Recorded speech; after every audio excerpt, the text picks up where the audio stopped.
The Coconut Grove at the Ambassador Hotel, Los Angeles, 1958. Marilyn Monroe was 20 minutes into a private charity performance when the doors at the back opened and Elizabeth Taylor walked in, flanked by studio executives and photographers who hadn't been invited. The room went cold in the way rooms do when power shifts without warning. Marilyn was mid-sentence in a comedic monologue, one she'd written herself, and the laughter died before she'd reached the punchline. Every head turned toward the entrance. The flashbulbs started going off before Elizabeth had even taken her seat. Now, what I'm going to tell you today, well, it might change how you think about that night. Before we go on, make sure to subscribe, because stories like this, the ones that never made it into the official histories, they don't come around often, and once you hear them, you'll understand why. The performance had been arranged quietly, a benefit for children's hospitals, the kind of event where Hollywood's elite could feel generous without much press. Marilyn had accepted because she believed in the cause, and because it was one of the few stages where she could try material that wasn't written for the blonde bombshell they all expected. She'd rehearsed for 2 weeks.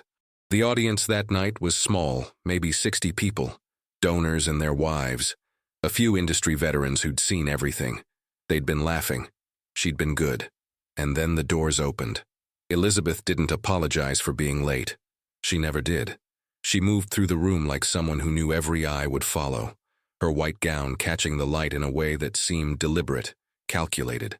The photographers who'd come with her immediately positioned themselves near the stage. One of them called out, "Miss Taylor, over here," and the whole room turned again, away from Marilyn entirely. It wasn't loud, it wasn't dramatic, but it was absolute. Marilyn stood there at the microphone, her hand still raised from the gesture she'd been making, and the silence that followed felt longer than it probably was. Someone coughed, a chair scraped. The band behind her, a small jazz quartet, kept playing softly, filling the gap with something that sounded apologetic. She could have stopped. She could have acknowledged what had just happened, made a joke, diffused it. But she didn't. She lowered her hand slowly and waited. Elizabeth settled into her seat, 3 rows from the stage center. She crossed her legs, adjusted her bracelet, smiled at someone next to her. The photographers crouched near her, their cameras pointed in her direction, not toward the woman still standing under the lights. One of the studio executives leaned over and whispered something, and Elizabeth laughed, loud enough to carry. It was the kind of laugh that wasn't meant to be private. Marilyn looked down at the microphone stand, then back up at the audience. Her face didn't change. She didn't smile, she didn't frown, she just stood there, holding the moment in a way that made everyone uncomfortable. The room had shifted its attention away from her so completely that continuing seemed almost impossible. But she didn't step back. She didn't leave the stage. She straightened her shoulders and spoke again, picking up exactly where she'd left off, as if nothing had happened. Her voice was quieter now, but steady. The joke she'd been telling before the interruption wasn't funny anymore, and she knew it. So she changed it.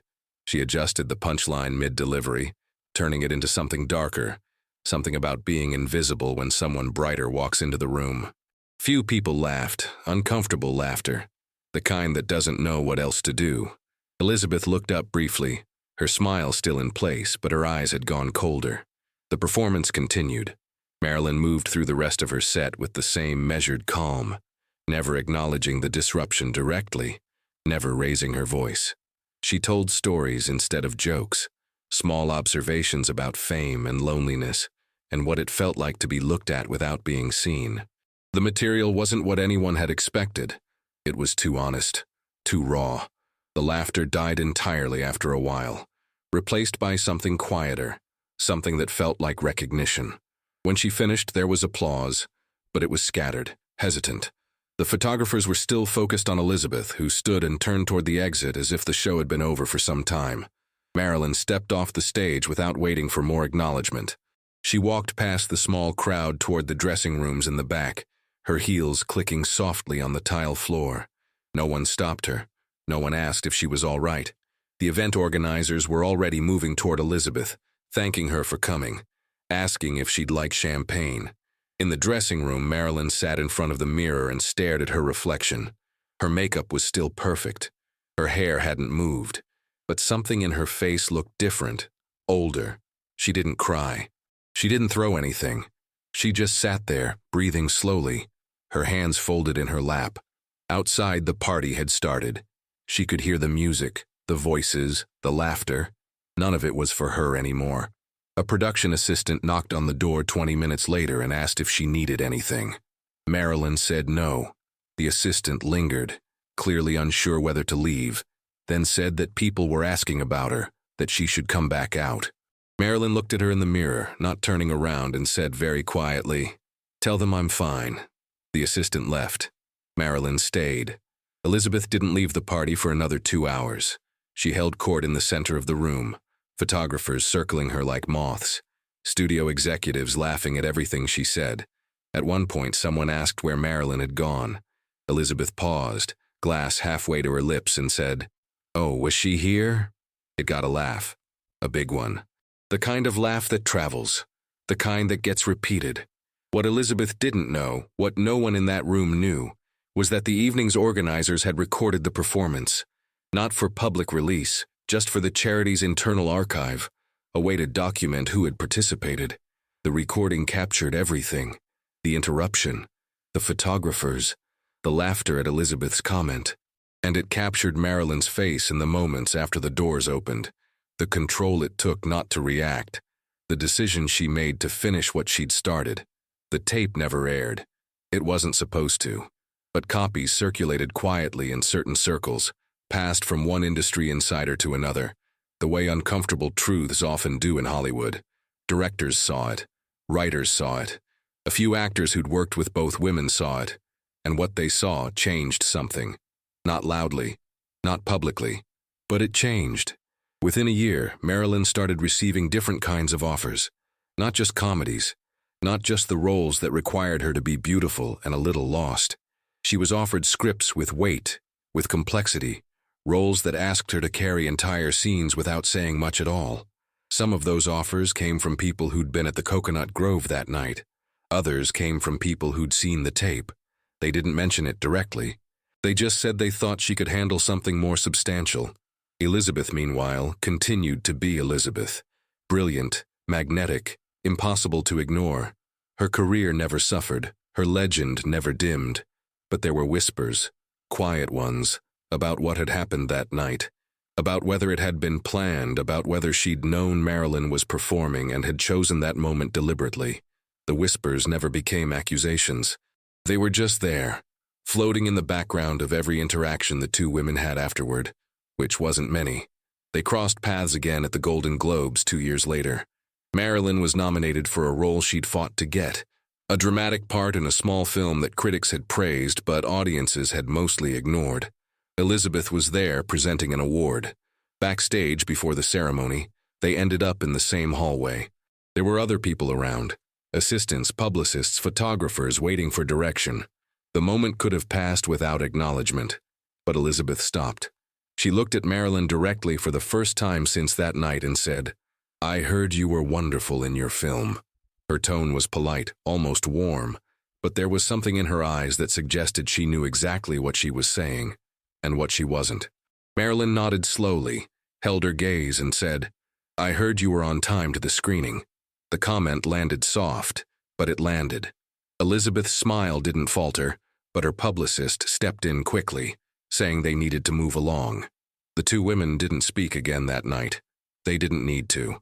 Whatever had needed to be said had been said, in the way things are said in rooms full of people who know how to listen for subtext. Marilyn didn't win the award she was nominated for. Elizabeth presented hers with grace and charm, as she always did. The evening ended. The photographers got their shots. The industry moved on. But the people who'd been in that hallway, who'd witnessed that brief exchange, remembered it. They remembered the way Marilyn had stood her ground without raising her voice, the way she'd made her point without making a scene. It became one of those stories that gets told in smaller rooms late at night, when people are being honest about what Hollywood really is. Not the version in the magazines, the other one. Years later, after Marilyn was gone, someone asked Elizabeth about that night at the Coconut Grove. It was a private dinner, not an interview, just conversation among old friends. Elizabeth didn't deny it had happened. She didn't defend it either. She said, We were all terrible to each other back then. We just didn't know any other way to be. It wasn't quite an apology, but it was as close as anyone had ever heard her come. The recording of that performance still exists somewhere, locked in a vault with hundreds of other forgotten moments from Hollywood's golden age. Most people don't know it's there. The ones who do don't talk about it much. But every so often someone will mention it, usually when discussing Marilyn's real talent, the one that wasn't about beauty or vulnerability or the image everyone thought they knew. They'll say, "If you ever get a chance to see the Coconut Grove tape, watch her face when the doors open. Watch what she decides not to do." What they mean is this: watch someone make the choice to stay composed when composition costs everything. Watch someone refuse to give the room the reaction it expects. Watch someone understand that dignity isn't about never being hurt. It's about deciding how you'll carry the hurt when it comes. Marilyn never spoke publicly about that night. She didn't write about it. She didn't complain to friends or journalists. She just kept working, kept showing up, kept proving that she was more than what people saw when they looked at her. And in the end, that mattered more than any single moment of humiliation, no matter how public, no matter how deliberate. The story of that night isn't about Elizabeth Taylor being cruel. It's about the casual cruelty that fame allowed, the way power worked in rooms where cameras weren't rolling, the small violences that never made headlines but shaped everything. And it's about what Marilyn chose to do in response, which was nothing loud, nothing dramatic, nothing that would give anyone ammunition. She just refused to break. There are different kinds of strength in Hollywood. The kind that demands attention, that fills every room it enters, that never apologizes for taking up space. And then there's the kind that shows up even when no one's looking anymore, that finishes what it started, that holds steady when everything around it is shifting. Both kinds have their place, both kinds matter. But the second kind is harder to see. It doesn't photograph well, it doesn't make for good copy. It lives in the pauses between words, in the decisions not to react, in the quiet dignity of someone who knows they're being underestimated and chooses grace anyway. That was Marilyn's strength that night at the Coconut Grove. Not the performance she gave before the interruption, the one she gave after. Hollywood has a way of remembering its legends selectively. It remembers the scandals, the marriages, the tragic endings. It remembers the beauty and the vulnerability.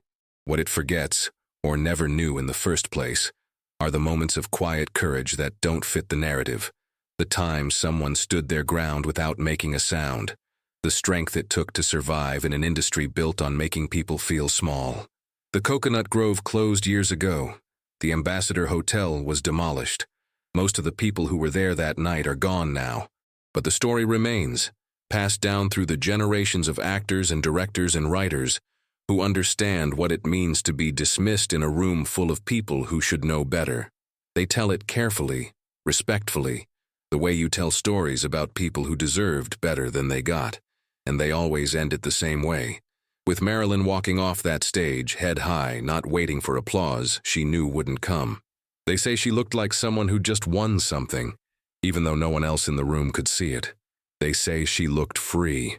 If you've stayed with me this long, then you understand why stories like this matter. They're not just about what happened in the past. They're about what we choose to remember and why. Subscribe if you want to keep hearing them. The ones that didn't make it into the official histories. The ones that show us who people really were when the cameras stopped rolling. Because those are the stories worth holding on to.